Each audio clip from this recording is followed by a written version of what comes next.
हमारे बड़े ही प्रिय श्रीधाम वृंदावन के अच्छे कथाकार, सुप्रसिद्ध कथाकार, सरस वाणी के वक्ता श्री अनिरुद्धाचार्य जी महाराज आए। ताली बजाकर स्वागत करो। अरे आज के दिवस की मैं, आज के दिवस की मैं जाऊं बलिहारा, मेरे घर आयो राजा राम जी को प्यारा, मेरे घर आयो राजा राम जी का प्यारा। आज के दिवस की मैं, आज के दिवस की मैं जाऊं बलिहारा, मेरे घर आयो राजा राम जी का प्यारा, मेरे घर आयो राजा राम जी का प्यारा। आज के दिवस की मैं, आज के दिवस की मैं जाऊं बलिहारा, मेरे घर आयो राजा राम जी का प्यारा, मेरे घर आयो राजा राम जी का प्यारा। बोलो द्वारकाधीश भगवान की जय हो, बोलो वृंदावन बिहारी लाल की, जय हो, श्री गौरी गोपाल भगवान की, जय हो, गौरी गोपाल ठाकुर जी की। जय हो। आप जो है वर्तमान समय में पूरे भारत के एक ऐसे अद्भुत वक्ता हैं जिन्होंने वृद्ध माताओं की सेवा करके पूरे भारत को नई राह दिखलाई है। ऐसे हमारे बड़े ही प्रिय अनुज और सुमधुर वाणी के रसिक श्री धाम वृंदावन के गौरी गोपाल आश्रम के अधिपति श्री अनिरुद्धाचार्य जी महाराज यहीं रायपुर में आपकी कथा थी गुड़ियारी में, जहां पिछले साल हमारी थी, इस साल हमारे भैया की। और देखो हम दोनों भैया, एक आपको हम बता चुके पहली बार, लेकिन तुम लोगों को बता दें, हम दोनों भाई बुंदेलखंड के ही हैं। हाँ, लेकिन अब ये वृंदावन वाले हो गए, हम बागेश्वर वाले हो गए। लेकिन एक बात और है, वृंदावन में भी वाह है और बागेश्वर में भी वाह है, राशि सेम ही है। वहां बांके बिहारी हैं तो यहां बालाजी हैं।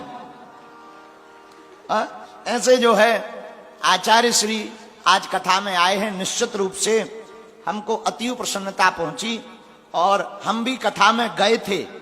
आज आपकी कथा विराम थी, आपको श्री आगे निकलना था, तो हमको खबर लगी तो हम भी कथा में गुड़ियारी में गए थे।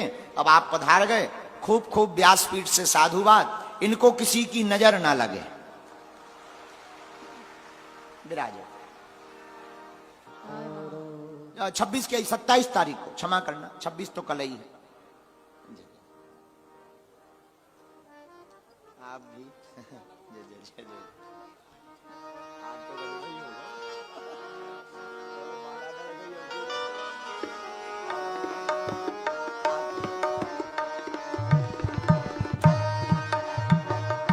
जब महाराज जी ने हमें माला डाली, हमने महाराज जी को माला डाली, तो हमने महाराज जी के कान में कहा बरमाला हो गई। लेकिन आज तो गजबई हो गई। महाराज जी अंगूठी लेके आए, अब हम कहा इंगेजमेंट। महाराज जी धीरे से बोले महाराज जी वो बरमाला थी, ये इंगेजमेंट है। अब बाकी तुम पूछ लेना, डेट भावरों वाली है।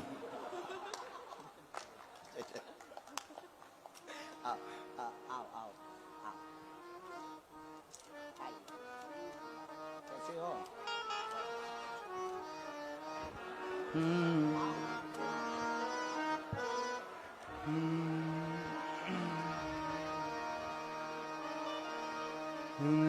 लक्ष्मीनाथ समारंभां नाथयामुन मध्यमाम् अस्मदाचार्य पर्यन्तां वंदे गुरु परंपरा। जय जय श्री राधा रमण, जय जय नवल किशोर, जय गोपी चित चोर प्रभु, जय जय माखन चोर। बोलिए भक्त वत्सल भगवान की जय जय श्री राधे, जय जय श्री राधे, जय जय श्री राधे। बोलिए बागेश्वर सरकार की, बागेश्वर धाम की, गौरी गोपाल भगवान की, श्री वृंदावन बिहारी लाल की जय जय श्री राधे। छत्तीसगढ़िया सबसे बढ़िया। बोलिए कौशल्या मैया की, माता कौशल्या मैया की पावन नगरी, रायपुर की पावन धरती। और आज आप सभी सुंदर सी पावन सी श्री हनुमान जी की पावन कथा श्रवण कर रहे हैं पूज्य महाराज जी के श्री मुख से। पूज्य महाराज जी के चरणों में दास अनिरुद्ध का कोटि कोटि नमन, कोटि कोटि प्रणाम। पूज्य हमारे बड़े भैया पूज्य महाराज जी बहुत सरल, बहुत सहज, हम सभी के हृदय में जो भक्ति का दीपक जलाने का कार्य कर रहे हैं वो अद्भुत है। आज की पीढ़ी में आज के युवाओं को जो शिक्षा स्कूल कॉलेज में यूनिवर्सिटियों में नहीं मिल पाती, वो शिक्षा सहज में महाराज जी प्रदान कर देते हैं। वह दिव्य अनुभूति, दिव्य ज्ञान पूज्य महाराज जी की दिव्य वाणी से हम लोग प्राप्त कर लेते हैं। भगवान की बहुत बड़ी कृपा है कि आज जो कार्य काल है, वर्तमान में जो भारत की स्थिति है, हमें लगता है कि ये सचमुच भगवान राम के आने के पहले जैसे देवी देवता आ जाते हैं। जब भगवान राम का जन्म हुआ ना, तो जोग लगन ग्रह बार तिथि सकल भय अनुकूल, सारी सब चीजें अनुकूल हो गईं और देवी देवता सब अपने अपने रूप बदलकर अयोध्या में अयोध्यावासी बनकर, मथुरा वृंदावन में ब्रजवासी बनकर भगवान का परिकर प्रकट हुआ। ऐसे रामलला आए, उसके पहले परमात्मा ने, भगवान ने ऐसे महान संतों को, दिव्य विभूतियों को भारत में यत्र तत्र सर्वत्र भेज करके पहले एक दिव्य सुंदर सा भगवान ने माहौल बना दिया। चारों ओर अब धर्म की ध्वजा लहरा रही है, चारों ओर सनातन संस्कृति सुंदर अपनी चरम सीमा में पहुंच गई है। और हम सभी इस बात से बहुत आह्लादित हैं, खुश हैं कि आज का यूथ, आज का नौजवान, हमारी माताएं, हमारी बहनें अपनी संस्कृति को जान रही हैं, पहचान रही हैं। एक छोटा सा काम आप सबको करना चाहिए, अपने बच्चों को पोयम की जगह गीता के श्लोक और रामचरितमानस की कुछ चौपाइयां बच्चों को याद करानी चाहिए। आप सबको अपने माथे पर तिलक लगाना चाहिए, आप सबको अपने माथे पर तिलक लगाना चाहिए। मुसलमान टोपी लगाते हैं कि नहीं? उन्हें कोई शर्म है टोपी लगाने में? जब मुसलमान भाइयों को टोपी लगाने में कोई लाज शर्म नहीं, तो हम सनातनियों को भी माथे पर तिलक लगाने में और धोती कुर्ता पहनने में कोई लाज नहीं आनी चाहिए। हम सभी को अपनी संस्कृति, धरा ये जिस पर घूम रही, हम उसी केंद्र के बिंदु हैं। गर्व से कहो हम हिंदू हैं, हम हिंदू हैं, हम सनातनी हैं। हम ऐसे सनातनी हैं जो, देखिए, हिंदू सनातन संस्कृति श्रेष्ठ क्यों? कोई आपसे सवाल करे कि भारत में अनेक मजहब और पंथ हैं, उसमें हमारा धर्म सनातन धर्म भी है। धर्म तो सनातन ही है, बाकी तो सब मजहब और पंथ हैं। पर सबसे श्रेष्ठ कौन है? यदि कहा जाए कि सनातन संस्कृति श्रेष्ठ क्यों है और दूसरे श्रेष्ठ क्यों नहीं है, वो तो अपने को श्रेष्ठ मानते हैं। हिंदू कहता है हम श्रेष्ठ हैं, अन्य मजहबी कहता है हम श्रेष्ठ हैं, अन्य पंथी कहता है हम श्रेष्ठ हैं। अब डिसीजन कौन ले कि श्रेष्ठ कौन है? आओ इस पर विचार कर लेते हैं कि श्रेष्ठ कौन है। अच्छा बताओ, प्राण लेने वाला बड़ा होता है या जीवन दान देने वाला बड़ा होता है? जीवन दान। हाँ, हमारे यहां त्योहार आते हैं, दीपावली, होली, दशहरा। बताओ, होली आती है तो क्या किसी की हत्या होती है? जोर से। दीपावली आती है, किसी की हत्या होती है? दीपावली आती है, दीप जलाकर मिठाई बांटकर उत्सव मनाया जाता है। होली आती है, रंग गुलाल लगाकर उत्सव मनाया जाता है। दशहरा आता है तो प्रभु राम का दर्शन करके दशहरा मनाया जाता है। हमारे सारे त्योहार आते हैं, लड्डू बांटकर खुशियां मनाई जाती हैं। क्या मजाल के किसी बकरे की गर्दन पर तलवार चल जाए? क्या मजाल के किसी की हत्या हो जाए? लेकिन हिंदू संस्कृति, भारतीय संस्कृति, सनातन संस्कृति के अतिरिक्त और जो हैं, वो लोग जब अपना त्योहार मनाते हैं तो नालियों में खून की नदियां बह जाती हैं। अब आप ही बताइए कि उत्सव, खुशी किसी की जान लेकर मनाए या माथे पर तिलक लगा करके मनाए? इसलिए होली आती है तो गुलाल लगाया जाता है, लेकिन किसी की हत्या। हमारा धर्म श्रेष्ठ क्यों है? कोई आपसे प्रश्न करे तो कह देना, क्योंकि पूरी दुनिया में केवल हिंदू ऐसा है जो अहिंसा की बात करता है। अहिंसा ही परमो धर्म, अहिंसा ही परमो धर्म।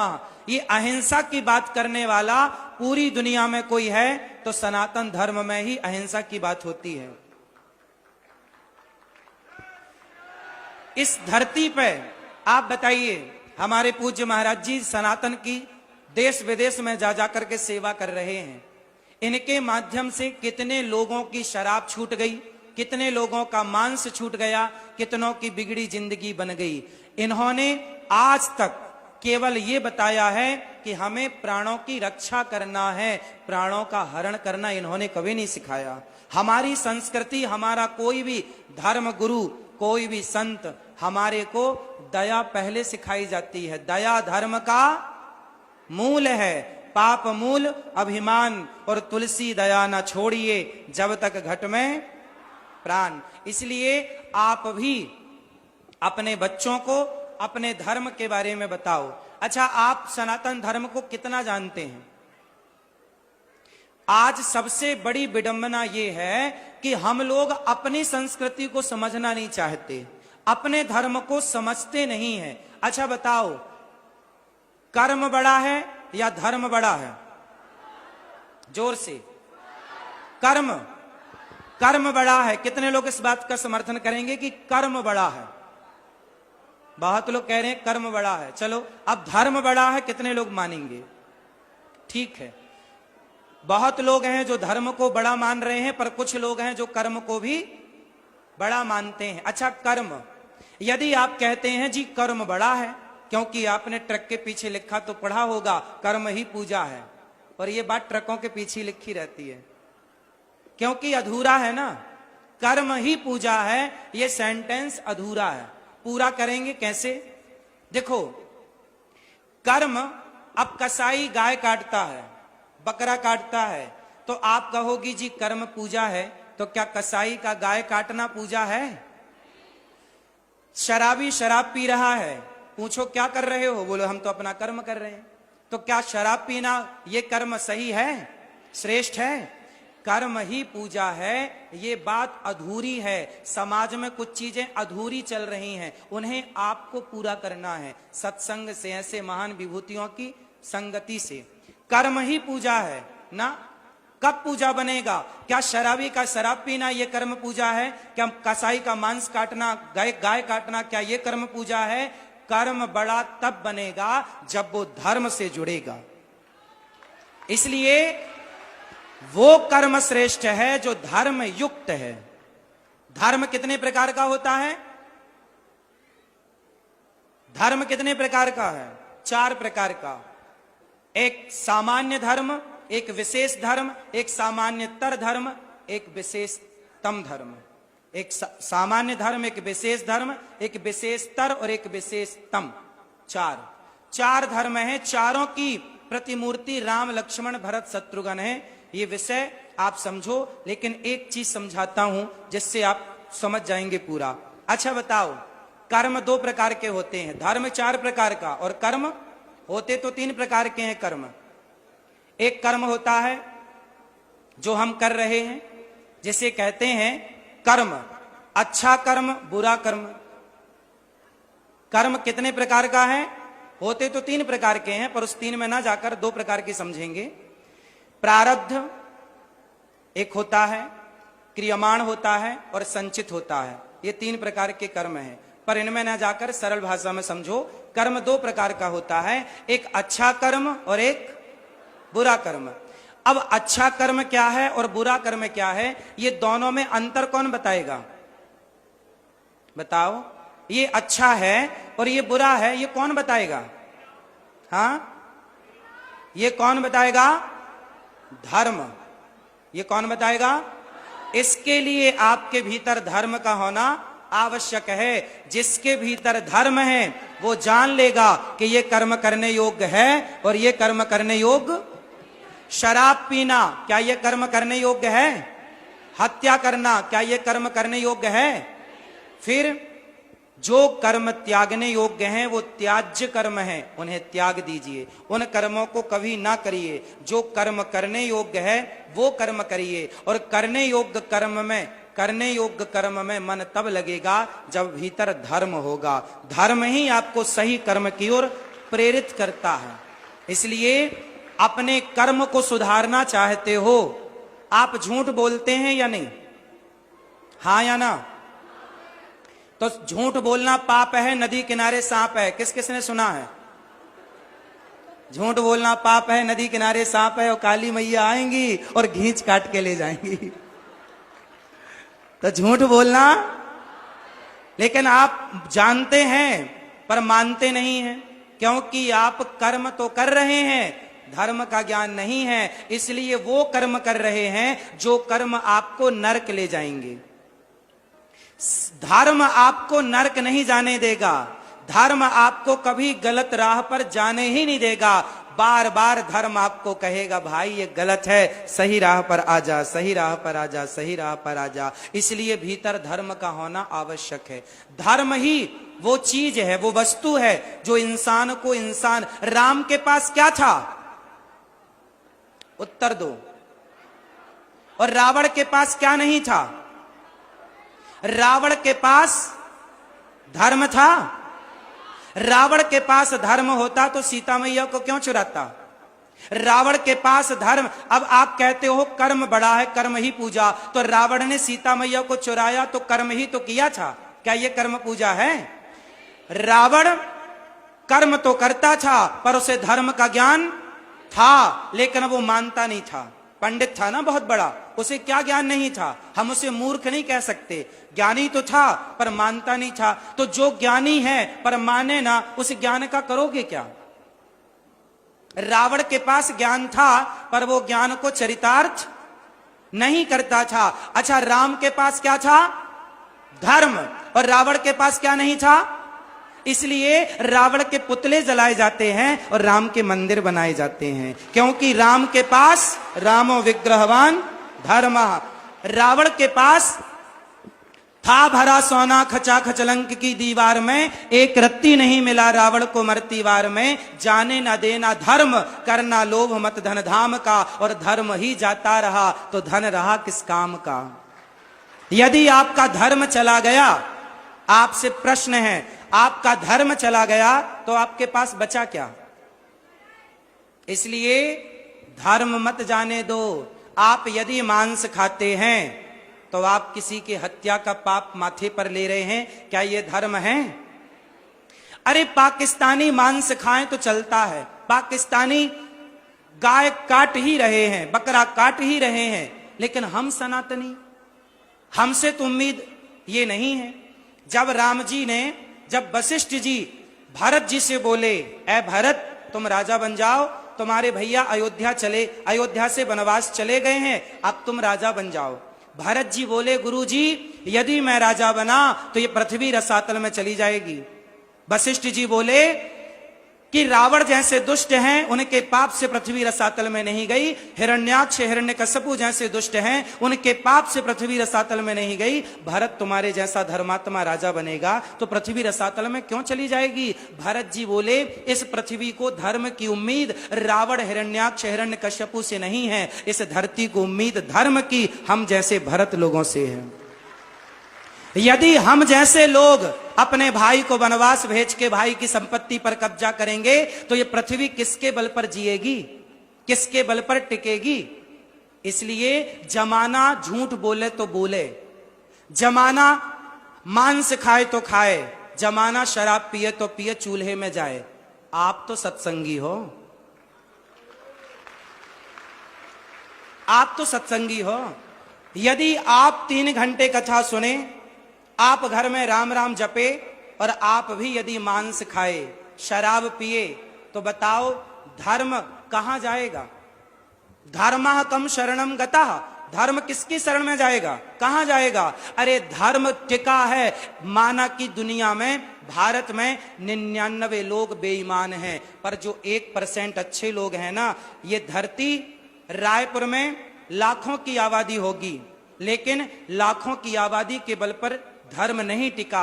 आप जैसे कुछ अच्छे सज्जन लोगों के बल पर यह धर्म टिका है, जो 7:30 बजे भी कथा सुनने के लिए खड़े हैं, अपना घर का काम धाम छोड़कर कथा के लिए खड़े हैं, धर्म के लिए खड़े हैं। ये धरती में धर्म टिका है तो कुछ आप जैसे अच्छे सच्चे लोगों के बल पर टिका है। इसलिए जमाना बेईमान हो तो हो जाए, जमाना बेईमान होए तो हम तो ना हो, हम जैसों के बल पर यह धरती टिकी है।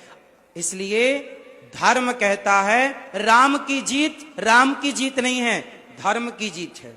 इसलिए राम को धर्म की मूर्ति, और जिस राम को हम मानते हैं उस राम को मानने वाले हम, अपना प्राण जाएगा तो जाएगा, प्राण तो फिर आ जाएगा, पर धर्म जाएगा तो नहीं आएगा।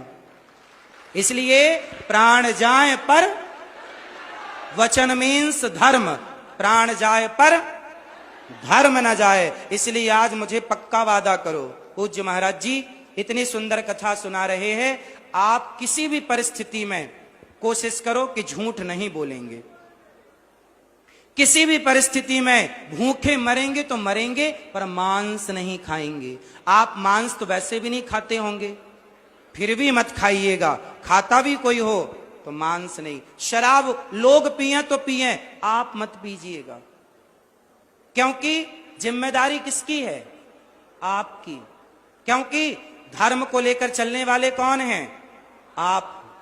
इसलिए आपकी ज्यादा जिम्मेदारी है। तो जिम्मेदार बनेंगे ना? यदि आप जिम्मेदार बनेंगे तब फिर और मजा आएगा ये कहने में कि छत्तीसगढ़िया,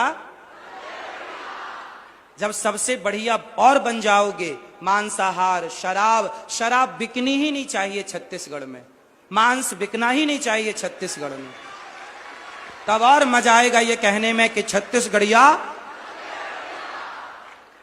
तो आप कितने लोग बात से सहमत हैं कि प्राण जाए पर? राम के पास क्या था और रावण के पास क्या नहीं था? हाँ, तो आपके पास क्या होगा? पैसा कम है चलेगा, पैसा तो बादशाह के पास भी बहुत होता है, पर धर्म नहीं होता। लेकिन घास की झोपड़ी में एक पतिव्रता नारी, जिसके पास खाने को रोटी ना हो, पर वो फटी साड़ी पर हो, पर वो पतिव्रता नारी ऐसी है। माता अनुसुईया झोपड़ी में रहती थी, पर ऐसी थी कि वो ब्रह्मा विष्णु महेश को बच्चा बना करके अपना दूध पिलाया। ये है धर्म। यदि आप धर्म के राह पर हैं तो ब्रह्मा विष्णु महेश भी बच्चा बन के दूध पीते हैं माता अनुसुईया का। और यदि आप धर्म के रास्ते से खिसक गए तो सोने की लंका में भी आग लग जाएगी। इसलिए जाने ना देना धर्म, करना लोभ मत धन धाम का, और धर्म ही जाता रहा तो धन रहा किस काम का। हमारे महाराज जी देखो, दिन भर आपकी सेवा करते हैं, सुबह जागते से लेकर 12-12 बज जाता है सोने में। कब खाते हैं, कब पीते हैं, कब ना कोई अपने लिए, इनकी जिंदगी अपने लिए नहीं है, इनका अपना कोई सुख नहीं है। संतों का अपना कोई सुख नहीं होता, समाज का सुख ही संतों का सुख होता है। आपसे मिलना, दरबार लगाकर आपकी बातें सुनना, आपकी बातें सुन करके आपको समाधान देना, आपके लिए ही संत जीता है। इनके अपने कोई सुख नहीं है। आप तो कितने बढ़िया कपड़े पहनते हो, महाराज जी देखो बिल्कुल सिंपल सादे कपड़े पहनते हैं। आपकी जिंदगी लग्जरी है, महाराज जी की जिंदगी सादी है, वो सिंपल जीवन है। भक्त ने कहा हमें मिलना है, ठीक है मिल लो। आपकी इच्छाओं के लिए संतों ने बलिदान दिए हैं, आपकी खुशियों के लिए कि हमारा भारत, हमारी संस्कृति, अखंड भारत का सपना, हिंदू राष्ट्र का सपना देखते हो ना, तो हिंदू राष्ट्र का सपना तब साकार होगा, तब साकार होगा जब आपका बच्चा, कोई संत, अभी कोई संत जाता है ना तो आप अपने बच्चे से बोलते बेटा पोयम सुना, पोयम पोयम ना, तब हिंदू राष्ट्र बनेगा जब कोई आपके घर आए और आप अपने बच्चे को कहो, फूफा जी आए, मौसा जी आए, दादी आई, मामी आई, चाची आई, तो आप अपने बच्चे से कहो बेटा चलो दादी को, नानी को, चाची को भगवद गीता के 5 श्लोक सुनाओ चलो।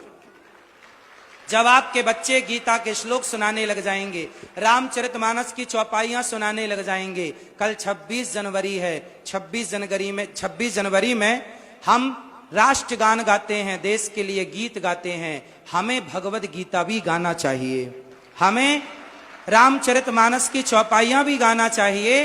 और गीता केवल अदालतों में ना हो कि हम गीता पर हाथ रख के कसम खाते हैं, जो कहेंगे सच कहेंगे, सच के सिवा कुछ नहीं कहेंगे। जो गीता सुना नहीं, जाना नहीं, समझा नहीं, वो कितना झूठ बोलेगा गीता पे हाथ रख के भी। इसलिए गीता को अदालतों की जरूरत नहीं है, गीता को बस्तों में, बच्चों के बस्तों बैग में जाने की जरूरत है, स्कूल में सिलेबस में पढ़ाने की जरूरत है। यदि बच्चे गीता पढ़ेंगे तो अदालत कोर्ट कचहरी तक जाने की संभावना ही खत्म हो जाएंगी। यदि हिंदू राष्ट्र चाहते हो तो अपने बच्चों को गीता पढ़ाओ, और केवल पढ़ाओ ना, गीता जियो, अर्थात गीता के राह पर चलो,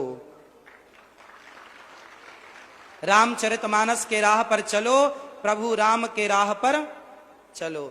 ऐसे आप सभी महान भक्तों को, आप सभी भक्त हैं ना, 7:30 बजे भी आप लोग देखिए यहाँ कथा सुनने के लिए आए। आप जैसे महान भक्तों की चरण धूलि उठाकर ये दास अनिरुद्ध अपने माथे पर लगाता है, आप सबको बारंबार प्रणाम करता है। सबको जय श्रीमन नारायण, जय श्री कृष्णा। समय बहुत लिया है, पूज्य महाराज जी के चरणों में बारंबार प्रणाम। आपकी चरण रज माथे से लगाता हुआ ये दास अपने आप को कृतार्थ करता है। सबको जय श्रीमन नारायण, जय श्री कृष्णा, राधे राधे। पूज्य बागेश्वर धाम सरकार की, बागेश्वर धाम सरकार की, बालाजी सरकार की, पूज्य श्री धीरेन्द्र जी महाराज की, धीरेन्द्र कृष्ण शास्त्री जी महाराज की। महाराज जी को बारंबार प्रणाम, आपकी चरण रज को प्रणाम। और आपको निमंत्रण गौरी गोपाल आने का, कब आएंगे?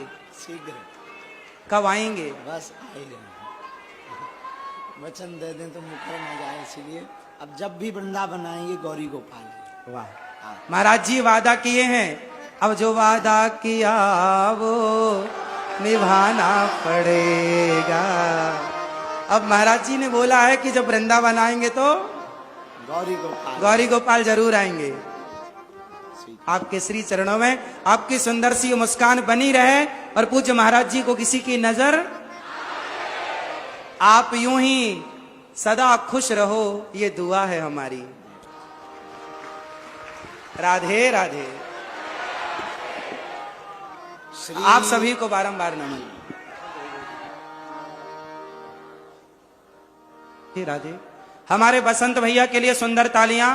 बसंत अग्रवाल जी, इन्होंने बहुत सुंदर आयोजन, देखिए एक तरफ हमारे भैया कृष्णा भैया हैं जिन्होंने रायपुर को वृंदावन बना दिया, और एक हमारे बसंत भैया हैं जिन्होंने रायपुर को अयोध्या जी बना दिया।